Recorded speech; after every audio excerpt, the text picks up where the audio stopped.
How's it going, guys? How's it going, guys? I How's have it an going, echo. guys? I How's have it an going, echo. guys? I How's have it an going, echo. guys? Let's try that. Hey, what would life be if I wasn't having technical difficulties, right?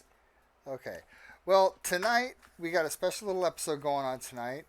I am going to be covering different aspects of the world of Ravinia with you guys and giving you some history, giving you some local lore. And yes, I'm wearing a dragon on my head. I like it, so leave me alone. But just give you some facts about the world, kind of clue you guys in. Plus, this would be a great way for my players to have to be stuck listening to me again during the week so that they can learn more about things because this is information that they may not readily have. So tonight, there's a lot of topics I could go into. I kind of want to touch with one thing at a time, though.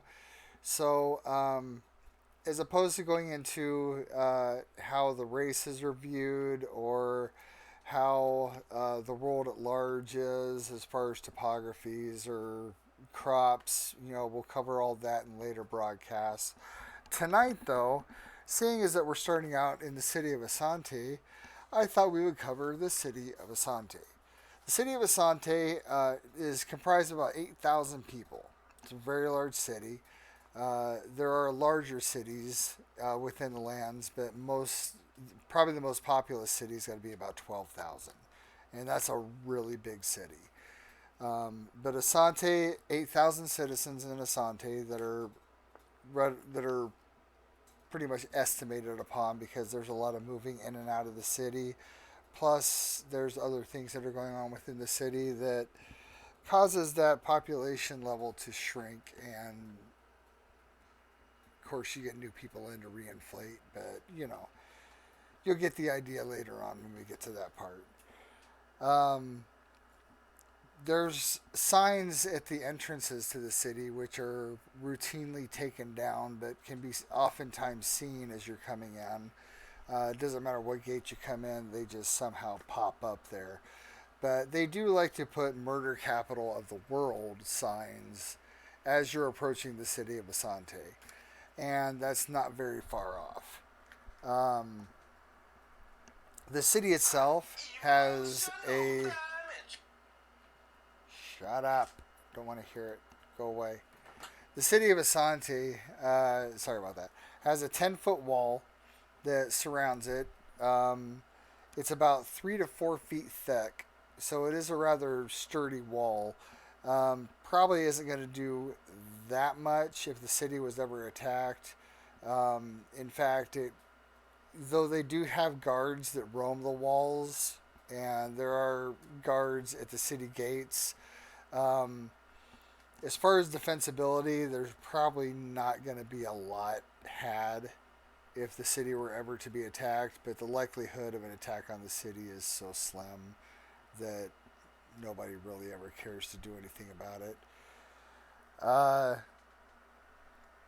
in the center of the city, near the marketplace, they have job boards. Um, Job boards are not just bounty boards, though uh, the job board is rather large and it does have bounties on it. But it also has advertising for I don't know, blacksmiths needed, or someone needs someone to come in and take care of horses at a stable. Jobs like that. Tavern keeper needed for bustling tavern near city gate. Stuff like that.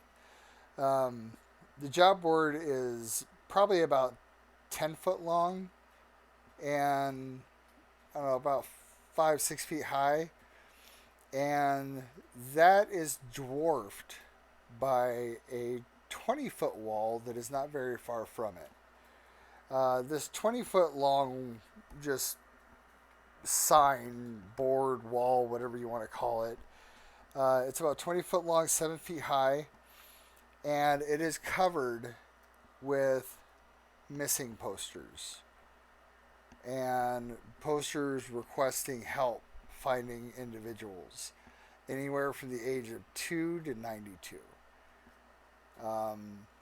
To the point where they're like overlapping. If you wanted to go through the whole thing, you would have to be like lifting up posters and moving posters to the side to be able to see all of the posters that are on both sides of this giant wall. Just probably about 1,000 people just on that missing wall. It's almost a futile fact to put anything on the missing wall because there's just not a lot of chance that anybody's going to be able to see every missing person and be able to find anyone unless they're actually actively going out to look for an individual. The missing people that are listed also come from all walks of life. Not very many merchant types, but there are definitely rangers, skilled craftsmen. There are merchants, people that know forests. Uh, Families that have gone out together and one of them just didn't come back. And it's almost always in the descriptions that you'll notice a pattern that it's always one person disappeared just when everyone took their eyes off of them. So, or else one person went out to the woods and just never came back. And it's either the northern forest or the forest to the southeast of the city. And by the way, the one thing that the city did do correctly for its defense is the tree line is about 100 feet away from the city wall. It's been completely wiped out of vegetation. So if anyone was to try to sneak into the city, they would have a 100-foot gap to get across before they would get to the city wall to be able to get in. Otherwise, you just have to walk in. Walking in is easy enough, but I just thought I would mention that as part of the defensibility of the city. Sorry, I got a little yawn there.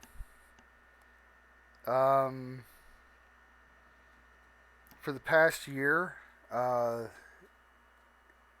missing wall has gotten bigger and bigger.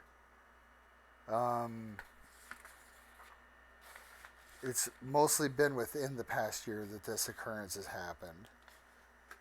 Let me see here. The city itself is run by I just lost his name. Well, the ruler of the city, he lives in a keep that is near the northern wall. It's a 3-story keep, and it has a single tower rising from the roof of the 3rd story, approximately 100 feet high. There are looking glasses that can be seen sticking over the edge of the tower, one pointed directly in each cardinal direction. They're very ornate and shiny. You can't really see, of course, because it's 100 feet away, what type of decoration is on there. Why am I yawning? Stop. Good. Lord Demelphus.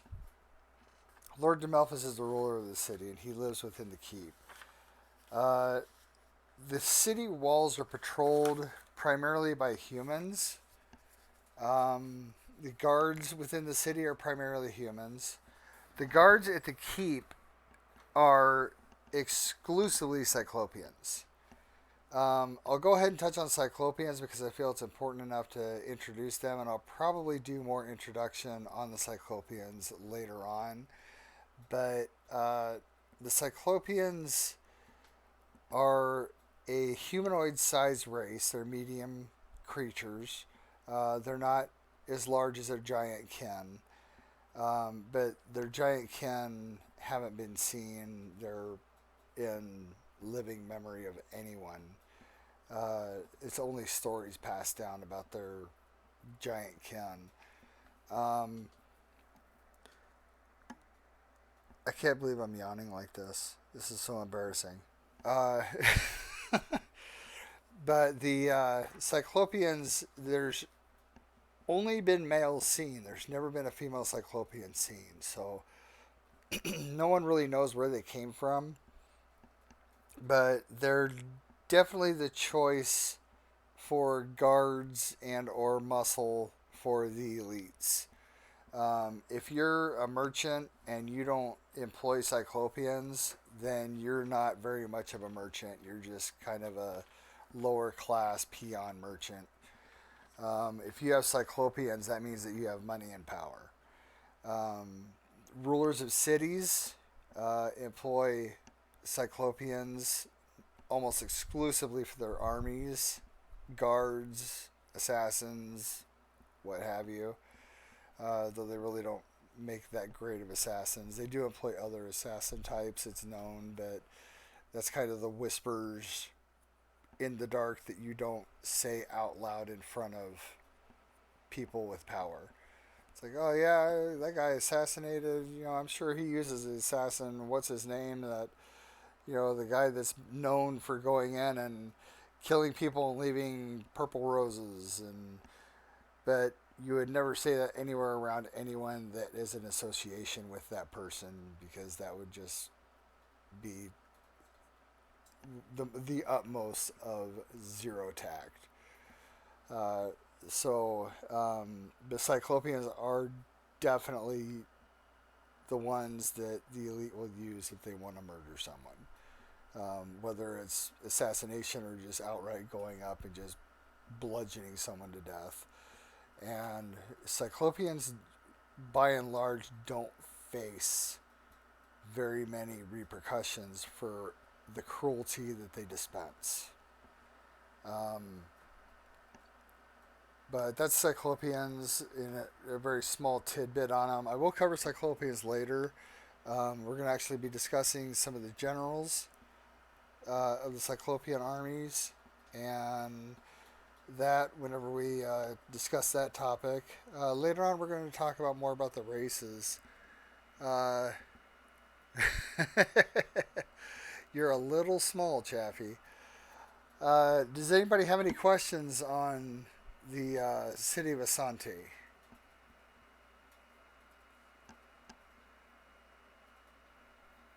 Not sure how many people are watching. I was trying to watch my stream and it wasn't working properly, so I had to abandon that.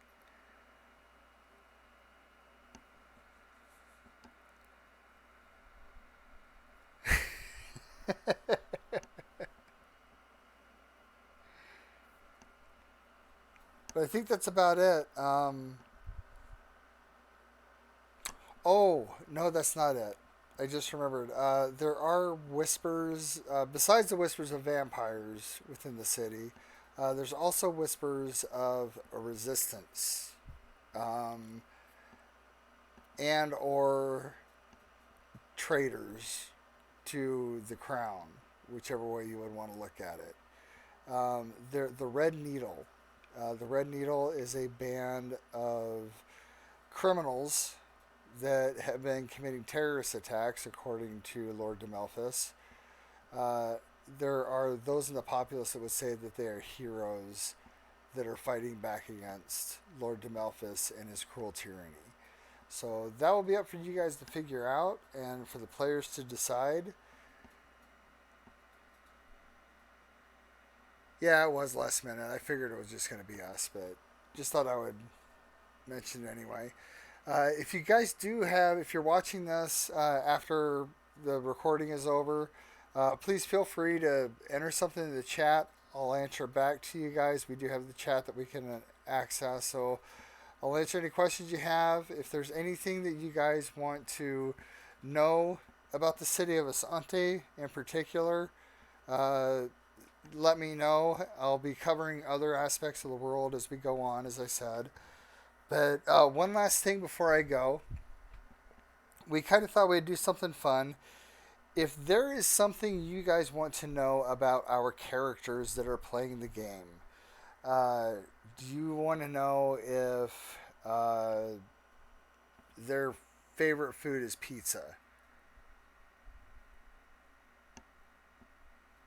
Did you just put that in whenever I said it or before I said it? Because I just noticed you put that in because that's kind of weird. Uh, but just let us know if there's something you want to know about our characters. We want to get you guys familiarized with our characters, just like I want to get you familiarized with the world of Ravinia. This is going to be going on for a long time, and I think the more that you guys know about it, the more enriching it will be as a game for you. But just put it in chat somewhere. We'll be reading through chat and checking chat to make sure that nobody has any questions or anything for us.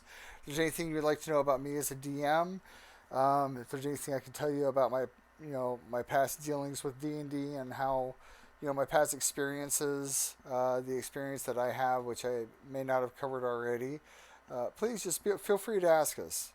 We want this to be as much your channel as it is ours. So please just let us know if there's anything we can answer, or if you have any suggestions for us. We had a suggestion from one viewer that my lights were way too blinky, so I tried this tonight. I'm hoping that this is working out a lot better, but no more blinky blinkies. So hopefully it's not as distracting to you. But you guys have a great night. Appreciate you tuning in. Appreciate you watching.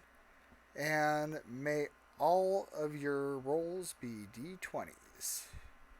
Good night.